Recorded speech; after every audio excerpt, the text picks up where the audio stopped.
Hello everyone, welcome to my YouTube channel. आज हमारा topic रहेगा कि हमारा जो पुल बैक सेटअप है वो कहाँ पर काम नहीं करता है। तो चलो स्टार्ट करते हैं। पहले मैं बताता हूँ कि हमारा पुल बैक सेटअप है क्या। जैसे मान लो मार्केट डाउन साइड फॉल कर रहा है, पुल बैक आया और अगर स्ट्रॉन्ग रेड कैंडल की क्लोजिंग होती है तो हम एंट्री करते हैं ट्रेंड के कंटिन्यूएशन में। ये हो गया डाउन साइड फॉल के लिए। अगर अपर साइड फॉल हो तो मान लो ये बाइंग साइड में मूव किया, फिर ये पुल बैक और फिर अगेन एक नया हाई, तो यहाँ पे एक ग्रीन कैंडल बनेगी तब हम एंटर करेंगे। ये हमारा पुल बैक सेटअप होता है। तो हमारा पुल बैक सेटअप कहाँ काम नहीं करेगा वो मैं आपको बताना चाह रहा हूँ कि इसको मैं एक बार डिलीट कर देते हैं। मान लो यहाँ पे वन डायरेक्शन मूव आया और फिर मार्केट यहाँ पर कंसोलिडेट करने लग गया। अगर वन डायरेक्शन मूव, चाहे ये डाउन साइड का मूव हो चाहे ये अपर साइड का मूव हो, चाहे यहाँ पे कंसोलिडेट करने लग जाए, तो ये जब कंसोलिडेट करता है मार्केट यहाँ, तब हमारा क्या है, ये पुल बैक सेटअप काम नहीं करता है। तो इस केस में हमें क्या है, ट्रेंड के अगेंस्ट में ट्रेड करना है। जैसे ट्रेंड अगर डाउन साइड का है और यहाँ पे मार्केट कंसोलिडेट किया, फिर जैसे ही हमें एक स्ट्रॉन्ग ग्रीन कैंडल देखने को मिले, हमें एंटर करना है ट्रेंड के अगेंस्ट में, मतलब बाइंग साइड में। और अगर मान लो कि मार्केट ऊपर जा रहा है और यहाँ पे कंसोलिडेट किया और जैसे ही रेड कैंडल बनी तो हम नीचे के लिए प्लान करेंगे, जबकि ट्रेंड था ऊपर का, लेकिन अभी हम नीचे के लिए प्लान करेंगे। तो वन डायरेक्शन मूव के बाद में ये कंसोलिडेशन पैटर्न अगर बन जाए तो फिर हम ट्रेंड के अगेंस्ट में ट्रेड करेंगे। पुल बैक सेटअप और इसमें क्या डिफरेंस है वो बताता हूँ मैं। पुल बैक सेटअप में क्या ना, कैंडल सेपरेट सेपरेट बनती है। जैसे मान लो ये, अगर मान लो ये डाउन साइड का फॉल आया, अगर एक के बाद एक कैंडल बने, जैसे ये ग्रीन बनी, जैसे ये वन डायरेक्शन मूव होता है डाउन साइड में, तो इसमें रेड रेड रेड कैंडल बनी हुई है। अभी ग्रीन कैंडल बनी और फिर एक ग्रीन इसके ऊपर बनी, फिर एक ग्रीन इसके ऊपर बनी। तो ये क्या है, सेपरेट सेपरेट कैंडल है। अगर सेपरेट सेपरेट कैंडल बनती है तभी पुल बैक सेटअप काम करता है। अगर इन सेपरेट सेपरेट कैंडल के बजाय अगर यहाँ पे ही मार्केट जैसे ग्रीन रेड फिर ग्रीन, मतलब एक ही रेंज में बनाना शुरू कर दे, टाइम फ्रेम आप 5 मिनट सेलेक्ट कर लीजिएगा, 1 मिनट वाला सही नहीं है, 5 मिनट वाला ठीक है। तो अगर मार्केट वन डायरेक्शन मूव के बाद में एक ही जगह एक ही रेंज में कंसोलिडेट करना शुरू कर दे, तो फिर वो पुल बैक सेटअप काम नहीं करता। उस केस में हम ट्रेंड के अगेंस्ट में ट्रेड करते हैं। जैसे आज 11 तारीख है, तो 11 तारीख को मार्केट, ये सेंसेक्स का चार्ट है, एक बार इसको रिमूव करते हैं। आप चार्ट को देखो एक बार, थोड़ा सा जूम करते हैं। यहाँ आप देखोगे मार्केट क्या है कि यहाँ से यहाँ तक वन डायरेक्शन में मूव किया, डाउन साइड में मूव किया, फिर यहाँ पे कंसोलिडेट करने लग गया। ये देखो आप, तो इसके बाद में मार्केट को ऊपर जाना चाहिए, लेकिन यहाँ पे फिर एक रेड कैंडल बन गई, फिर ऊपर गया है। तो यहाँ पे हमारा पहला स्टॉप लॉस हिट होगा और फिर सेकेंड इस कैंडल में हम एंटर करके, और ये हमें टारगेट मिलेगा। तो कंसोलिडेशन के बाद में हमें ट्रेंड के अगेंस्ट में ट्रेड करना है। अगर डाउन साइड का ट्रेंड है तो हमें कॉल साइड में एंटर बनानी है, ये ध्यान रखना है आपको। ओके, तो आज का केस बताता हूँ कैसे कैसे क्या हुआ है। मान लो यहाँ पे वन डायरेक्शन मूव आया है आज। मूव आने के बाद में आप क्या करोगे, आप वेट कर रहे हो कि, आपको नहीं पता कि कंसोलिडेट होगा मार्केट यहाँ पर, आप वेट कर रहे हो कि यहाँ पर सेपरेट सेपरेट कैंडल बने और फिर एक स्ट्रॉन्ग रेड कैंडल बनेगी और मैं ट्रेंड के कंटिन्यूएशन में ट्रेड करूंगा। हम चाह रहे हैं कि इस वन डायरेक्शन मूव के बाद में जैसे ये ग्रीन फिर ये ग्रीन इस प्रकार से बने, इस प्रकार से कैंडल बन के एक ऐसे रेड कैंडल बनेगी यहाँ पर। इसका मैं कलर चेंज कर देता हूँ एक बार। जैसे ये अगर यहाँ पे एक रेड कैंडल बनेगी और फिर हम यहाँ एंटर करके इस कैंडल आई का स्टॉप लॉस रखेंगे, ये हमारी इनिशियल प्लानिंग रहती है। लेकिन मान लीजिए अगर ये केस बने कि यहाँ पे अगर मार्केट सेपरेट सेपरेट कैंडल में पुल बैक आया है, तभी पुल बैक सेटअप काम करेगा। लेकिन आज के केस में क्या हुआ, मार्केट डाउन साइड में फॉल किया, फिर ये एक ही जगह कंसोलिडेट करने लग गया। तो फिर जैसे ही हमें स्ट्रॉन्ग ग्रीन कैंडल देखने को मिले, जैसे ये स्ट्रॉन्ग ग्रीन कैंडल है, इसके बाद में कैंडल क्लोजिंग पर मैं एंट्री लूंगा और ये मेरा स्टॉप लॉस रहेगा। मेरा स्टॉप लॉस जैसे हिट होगा तो मैं फिर वेट करूंगा सेकंड ट्रेड के लिए। सेकंड ट्रेड क्या होगी, फिर उसके बाद में सेकंड ट्रेड हमें कब मिलेगी उसका वेट ही करना पड़ेगा।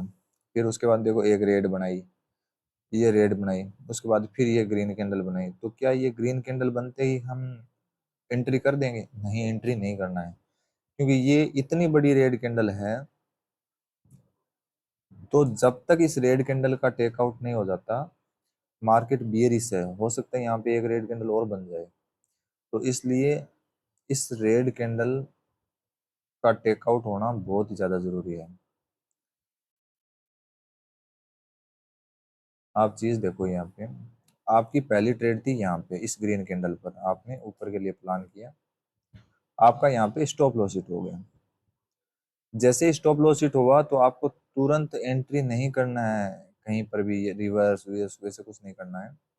आपका स्टॉप लॉस हिट हुआ तो आपको वेट करना है और आपको सेम डायरेक्शन में ट्रेड फाइंड आउट करनी है। तो आप क्या है कि ये जैसे ग्रीन कैंडल बनेगी तो आप एंट्री करोगे ऊपर के लिए? नहीं करना है।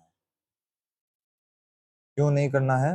क्योंकि अगर ये ग्रीन कैंडल इस प्रीवियस कैंडल के ऊपर क्लोज हो जाती है तो हम प्लान कर लेते हैं। लेकिन ये जो रेड कैंडल है, ये हाई वॉल्यूम की कैंडल बनी हुई है, तो जब तक इस कैंडल का टेकआउट नहीं हो जाता तब तक हम ऊपर के लिए प्लान नहीं करेंगे। फिर ये जो ग्रीन कैंडल बनी है ना, यहाँ पे हम ट्रेड करेंगे और फिर वही जो हमने पहली ट्रेड लगाई थी उसी डायरेक्शन में हम ये सेकेंड ट्रेड लगाएंगे और हमारा टारगेट अचीव हो जाएगा। तो ये हमारी पहली ट्रेड थी और ये हमारी सेकेंड ट्रेड थी। दोनों ट्रेड हमने सेलिंग की ट्रेड लगानी है, सेम क्वांटिटी की ट्रेड लगानी है, हमें पुट सेल करना है। जो हमारी दो ट्रेड रहती है, जो दोनों ट्रेड होती है वो दोनों रिस्क रिवॉर्ड वाली ट्रेड होती है। वो दोनों ट्रेड है, उसके दो रूल हैं।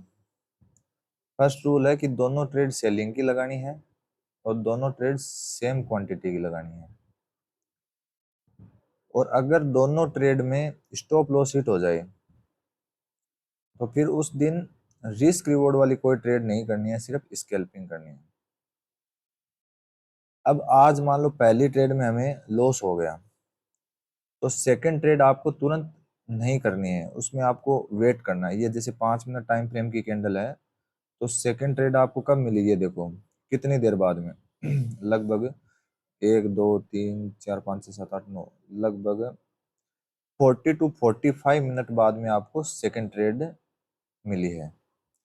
तो आपको पहली ट्रेड में अगर आपका स्टॉप लॉस हिट हो जाता है तो दूसरी ट्रेड आपको तुरंत पंच नहीं करनी है, उसके लिए आपको प्रॉपर वेट करना है, चाहे आपको 30 मिनट लगे 40 मिनट लगे कोई बात नहीं।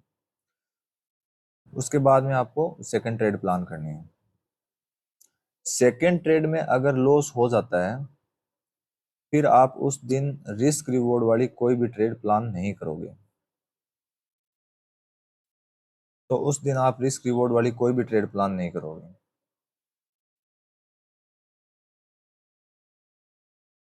ओके,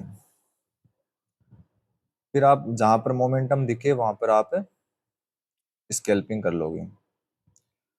अभी मैं आपको एक चीज दिखाता हूँ। आज वाले दिन क्या हुआ, यहाँ पे मार्केट डाउन साइड में फॉल किया, यहाँ पे कंसोलिडेशन में पहला स्टॉप लॉस आपका हिट हुआ, फिर सेकंड ट्रेड में आपको प्रॉफिट मिला। ये आपने दो ट्रेड कर दी रिस्क रिवॉर्ड वाली, जिसमें से आपका पहली ट्रेड में नुकसान था और दूसरी ट्रेड में आपको प्रॉफिट मिला। फिर आप यहाँ पर स्कैल्पिंग कर सकते हो। स्कैल्पिंग जहाँ पर आपको अपॉर्चुनिटी दिखे, जैसे यहाँ मार्केट कंसोलिडेट किया और फिर जहाँ पे भी ब्रेकडाउन या ब्रेकआउट जहाँ पर भी आपको दिखे आप ट्रेड प्लान कर सकते हो उस केस में। तो स्कैल्पिंग आप जहाँ पर भी आपको मोमेंटम दिखे आप प्लान कर सकते हो।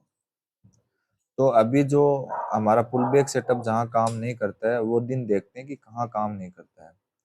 जहां पर पुल बैक में सेपरेट सेपरेट कैंडल ना बने, कंसोलिडेशन हो, वहां पे हमारा सेटअप काम नहीं करता है। तो अभी देखते हैं 8 तारीख वाले दिन आप देखो, 8 तारीख वाले दिन क्या हुआ, ये वन डायरेक्शन मूव है और उसके बाद में पुल बैक में सेपरेट सेपरेट कैंडल है, जैसे एक के ऊपर एक कैंडल है, जैसे ग्रीन ये जो बनी हुई है वो सेपरेट सेपरेट कैंडल है। तो यहाँ पर हमारा पुल बैक सेटअप काम करेगा। और अभी और देखते हैं,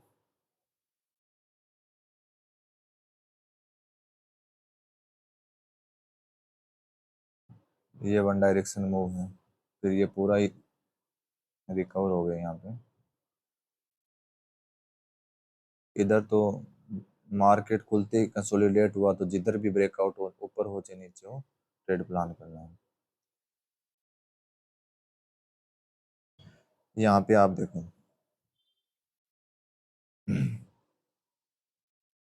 यहाँ पे आप देखो ये वन डायरेक्शन मूव है और फिर ये पुल बैक आया है ना, इसमें सेपरेट सेपरेट कैंडल है, एक के नीचे एक कैंडल बनी हुई है। अगर यहाँ पे अगर मार्केट एक ही रेंज में यहाँ पे अगर कंसोलिडेट करता तो वो उसको कंसोलिडेट करते और फिर हम नीचे के लिए प्लान करते। यहाँ पे तो पुल बैक सेटअप काम करेगा क्योंकि सेपरेट सेपरेट कैंडल बनी हुई है डाउन साइड में। तो अभी हम सिर्फ उसी दिन को फाइंड आउट करते हैं जिस दिन सेपरेट सेपरेट कैंडल ना बनी हो पुल बैक में। यहाँ पर भी वन डायरेक्शन में डाउन साइड में और पुल बैक सेपरेट सेपरेट दो कैंडल बनी हुई है। यहाँ पे आप देखोगे यहाँ ये जो 29 वाला दिन है, इस दिन आप देखो ये कि ये जो इधर वन डायरेक्शन मूव आया है, ठीक है, उसके बाद में पुल बैक यहाँ आके फिर ये जो ग्रीन कैंडल बना एक नया लो लगाना चाहिए। तो यहाँ पे हम एंट्री करते हैं या फिर इस कैंडल में एंट्री करते हैं, पहला स्टॉप लॉस हिट होगा, दोबारा एंट्री। तो यहाँ पर भी हमारा पुल बैक सेटअप काम किया है। यहाँ पर पुल बैक सेटअप में भी एंट्री मिल रही थी, साथ में यहाँ पर अगर मार्केट जिधर भी कंसोलिडेट होता है शुरुआत में, मार्केट स्टार्टिंग में ही अगर मार्केट एक ही रेंज में हो और जिधर ब्रेकआउट मिले, चाहे ऊपर की साइड ब्रेकआउट मिले चाहे नीचे की साइड मिले, आप एंट्री कर जाओ। और आपका अगर स्टॉप लॉस हो जाता है तो ट्रेड रिवर्स कर दो, फिर भी दोनों में स्टॉप लॉस हिट हो जाता है तो फिर उस दिन रिस्क रिवॉर्ड वाली कोई भी ट्रेड मत करो। और ये दोनों ट्रेड सेलिंग की करनी है, दोनों ट्रेड सेलिंग की करनी है। और जहां आपको अपॉर्चुनिटी मिले वहां आप स्कैल्पिंग कर सकते हो। तो ये जो पुल बैक सेटअप हमारा काम नहीं करता है वो बहुत रेयर केस में होता है। देखो आप 29 डेट आ गई, यहाँ पर भी वन डायरेक्शन मूव, फिर ये देखो जो जितनी भी रेड कैंडल बनी हुई है वो सेपरेट सेपरेट कैंडल बनी हुई है। तो वन डायरेक्शन मूव जब आता है, चाहे वो डाउन साइड में आए या फिर अपर साइड में आए, उसके बाद में pull back separate separate candle में ही बनता है मोस्टली। लेकिन 10% केस में क्या होता है कि वो वहां पर मार्केट कंसोलिडेट करने लग जाता है। तो जहां पर कंसोलिडेट करना शुरू कर दे एक ही डायरेक्शन के मूव के बाद में, वहां पे हमें ट्रेंड के अगेंस्ट में ट्रेड करना है, वहां पुल बैक सेटअप काम नहीं करेगा। पुल बैक सेटअप काम करेगा यहाँ पे वन डायरेक्शन मूव और सेपरेट सेपरेट कैंडल बन गई ऐसे। फिर क्या होगा, एक रेड कैंडल का हमें वेट करना है, स्ट्रॉन्ग रेड कैंडल का, और फिर एक नया लो के लिए प्लान करना है। बट अगर ये केस ये हो जाए, वन डायरेक्शन मूव और फिर ये ग्रीन, उसके बाद में यहाँ पे एक रेड, फिर ग्रीन, अगर मान लो मार्केट इधर ही ऐसे मूव करना शुरू कर दे, ये एक रेड, इस प्रकार से मान लो, इस प्रकार से। तो अगर मार्केट ऐसे ही एक ही रेंज में अगर मूव करना शुरू कर दे और ये मार्केट यहाँ से आया हुआ है, तो इस केस में हमें क्या है, ट्रेंड के अगेंस्ट में ट्रेड करना है, मतलब हम ऊपर के लिए प्लान करेंगे।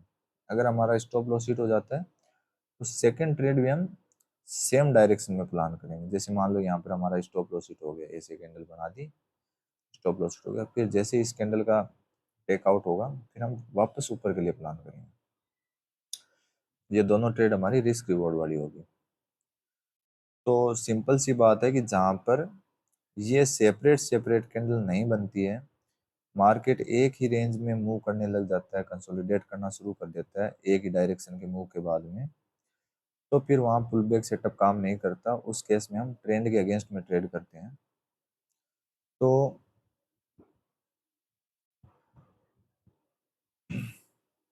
मार्केट चाहे कैसे भी मूव करे, हमें एक दिन में 2 ट्रेड प्लान करनी है।